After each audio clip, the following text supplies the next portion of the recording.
with a long history going right back to Bell Lines. Many of us in industry remember that. Has worked with Symantec, Intel and Oracle. And we'll have that there forward and back, and laser in the centre. So I'll just hand you over now, Stephen. Yeah. Thanks, Conor. Cheers. Okay, good morning, everyone. You've already heard from a number of subject matter experts in the area of information security and ISO 27000.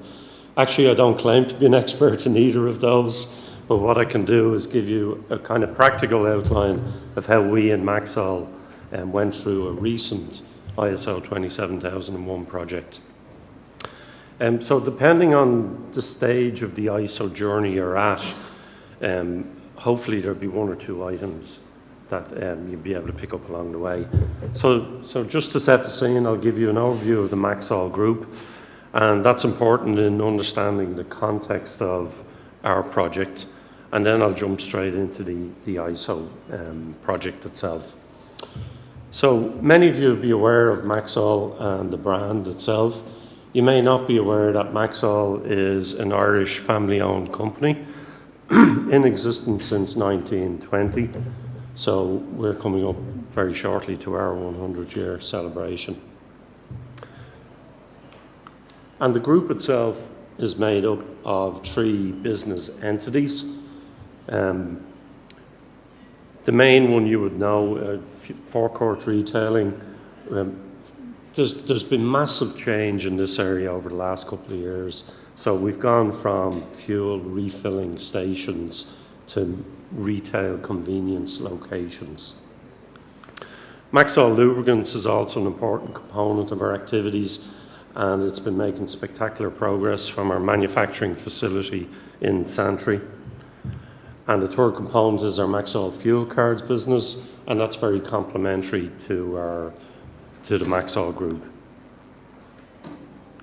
So just over the last couple of years, the type of things we've been involved in, we've opened 11 brand new company-owned locations. We've refurbished over 40 service stations on the island of Ireland. We've launched our own cafe, Moorish. We've signed up a number of independent dealer locations. Maxol Lubricants have signed some major contracts, and the fuel cards business have gained traction in the fuel card market. So the Maxol Fuel Cards business entity is the primary focus of our ISO discussion today, and that entity operates both north and south of the border. So whether you have a small number of vehicles or a large HGV fleet, we believe we have the right solution for your needs. And just recently we've added DCI cards to our range of cards. So why did we embark on this project? So first and foremost for us, it was a commercial decision. To be part of the UK government tendering process, you need to show that customer data is managed in a secure way. And as you're probably aware, a number of UK government agencies are based in Northern Ireland. And also your customers. Your customers will love the fact that you're ISO 27000 compliant, because it really shows that you care about their data. And obviously there's been a lot of discussion about cyber security.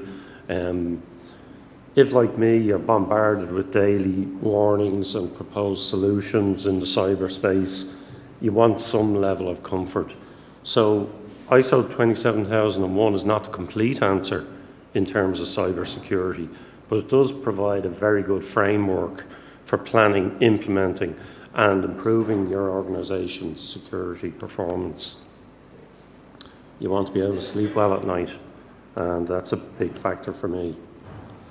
So the planning stages that we went through, a number of speakers have mentioned get executive level approval from the start. It really is important. I would suggest you don't start the project until you have that executive level approval. I would suggest you get a board member on the project team. The standard itself makes constant reference to needing to demonstrate leadership and commitment, and you need that level of commitment on your project. I would also suggest you get your HR team engaged early on, All staff need to be aware of their responsibilities in regard to information security. So job descriptions and terms and conditions will need to be reviewed as part of the project and may need to be amended. Your certification provider is obviously very important. I'm here as a guest Certification Europe, and they are our provider. I would suggest you talk to companies in your space who are already certified and get their views on the matter. Try to get a good fit for your business. And I'll just give you an example. When we were kind of looking for a provider, one particular provider overseas didn't quite understand the difference between the north of Ireland and the south of Ireland. So for a company like Maxall to operate on an all-Ireland basis, just the culture wasn't quite right. Select your team. Obviously, key components of your team, your business, your project management. You need business leaders, technical, HR, and so on. Probably the most important decision you'll make is selecting an ISO consultant to help you with the project. Again, it's a matter of finding the right consultant who is a good fit for your business. And again, this whole cultural aspect needs to come into play. The one thing I'd say about an ISO consultant is you need to be aware they're not going to do all the work for you. So if you think that is the case, you're wrong. You will still need to do all the work, but they will help reference the framework and the standard as it applies to your organisation.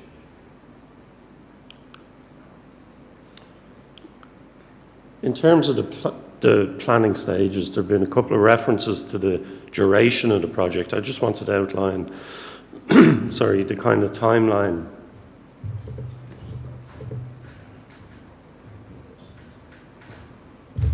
The timeline involved for our project. So we started in August 2014, planning stages for a couple of months before we really got into the implementation of the policies, procedures, and then you need to allocate time for monitoring those policies, procedures, updating them accordingly, and move towards the certification process. So in our case, it was really a 9-month project. And to be honest, we needed every minute.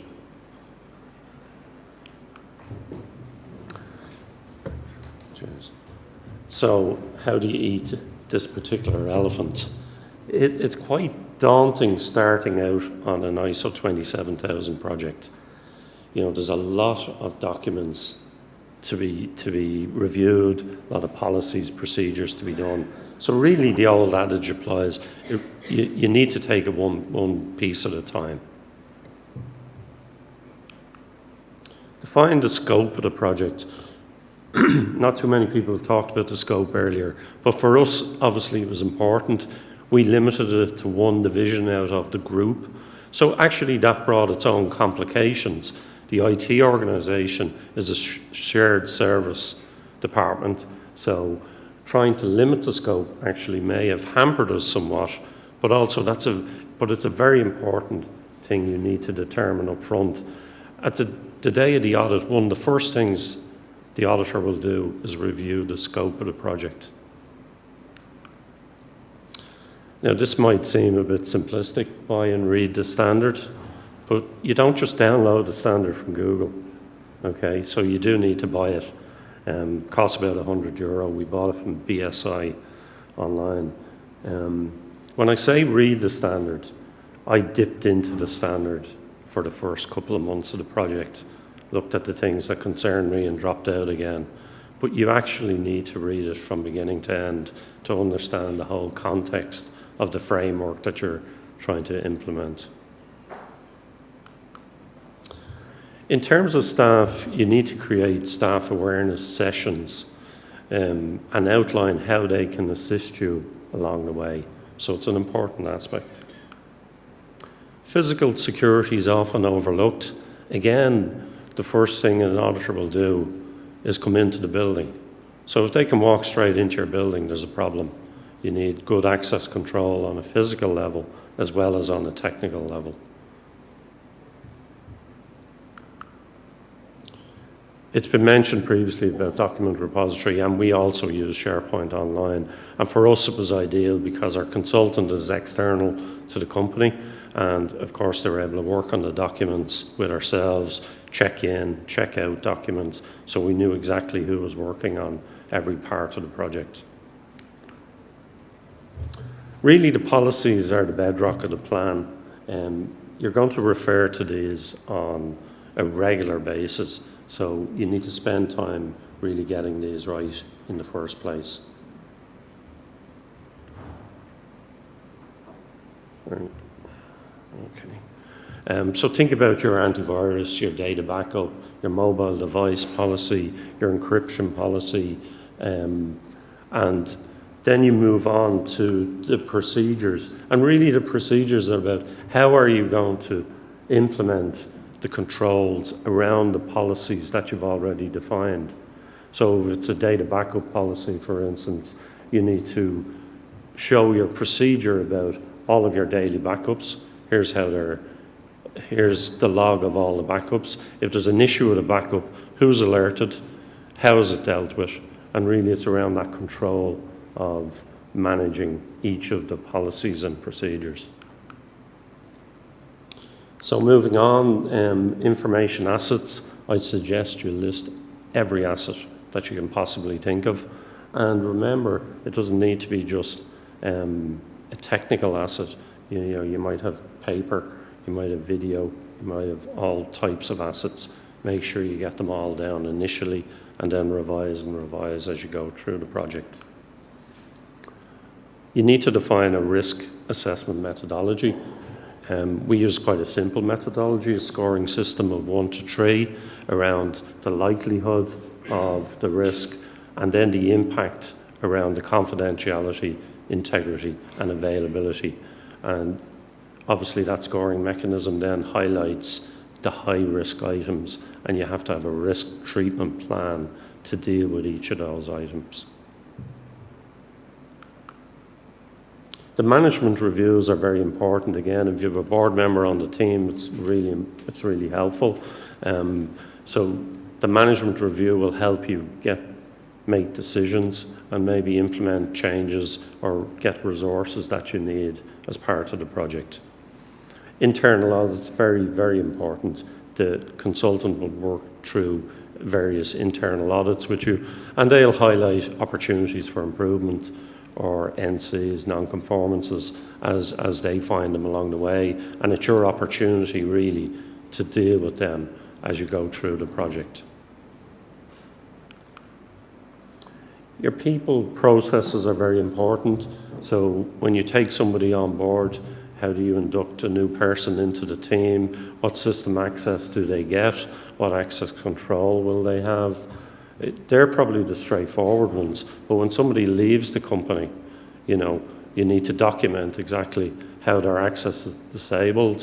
What about the physical access, security to the building, and a whole myriad of scenarios that you need to deal with there.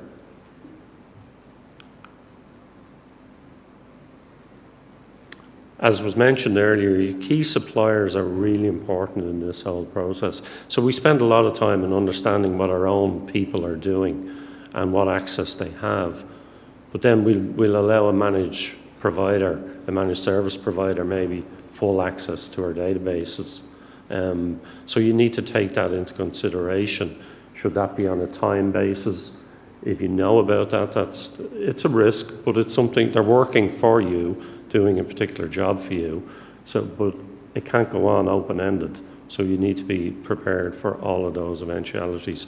The other key thing around your suppliers, around SLAs, the standard makes reference to you being able to audit them and their processes, because they've got access to your system and your documentation, your processes, etc. So how are they managing that? And you really need to consider, do you need to audit them on an annual basis possibly, or something like that? Your DR plan's important, so everybody in the room will understand you'll have a DR plan. So in the event your systems go down, you switch to other, this business continuity type approach. But how is the information secured on those systems? So that's also important and needs to come into your thinking. You also need to understand the legalities, such as the Data Protection Act and all other legal environment documents. So that's something you need to prepare for. The audits themselves are quite interesting. It's pretty much a two-stage process.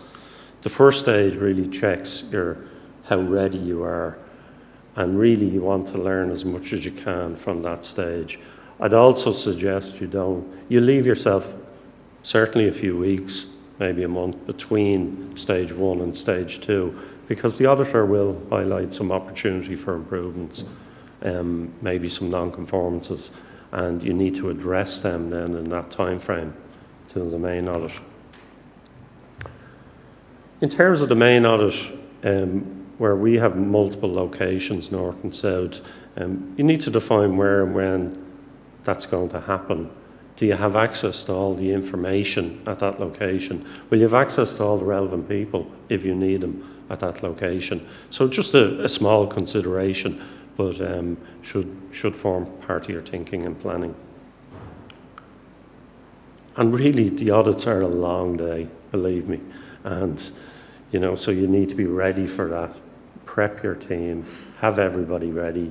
There's nothing worse than, you got halfway through the audit, things are going well, the auditor wants to look at Active Directory and your sysadmin is not available, So prep your team, get ready for the day. For us, the next steps, surveillance audit in June, so it's just around the corner. And we want to extend 27001 to other areas of the group, the service station business and Santry.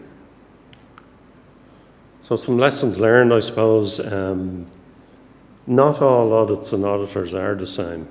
So the auditors bring their own slant to the process. Some will be very technical. Some may be more business process focused. Others may be reviewing business strategy at a very detailed level. Ultimately, you need to be prepared for all of them, but it's just something to note. The other thing I'd say is the auditor doesn't want you to fail, so they will work with you through the process and advise and help you to get to the required level. In terms of building information security awareness into all your projects, not just IT projects. So if you have a construction project, if you have some other projects, non-IT related, you also need to consider the information security considerations at that point. And when I say stand your ground, there will probably be issues where the auditor takes a particular view, but it is your business and it's your risk to manage. So, if you feel that's appropriate and your business feel that's appropriate, that's really the end game. Finally, I think a couple of speakers have said ISO is a journey, not a destination, and it certainly is, because in a 27,000 project, you're audited probably every 6 months. You get through the audit and bang, the next one's around the corner. Get the right team around you from the start. You can't do everything yourself, so you do need that team in place at the beginning. I'd say don't fret about opportunity for improvements or non-conformances. They really are about learning about how you can improve your business model. So it's actually a good thing. And celebrate the achievement with the team. It's a great achievement to become ISO 27001 certified. So celebrate it, and hopefully that will enable you to sleep well then at night. So that's all I have. Thank you very much. If you want to go into any more detail, I'm around for the rest of the day, and you can talk to me or email me at that address.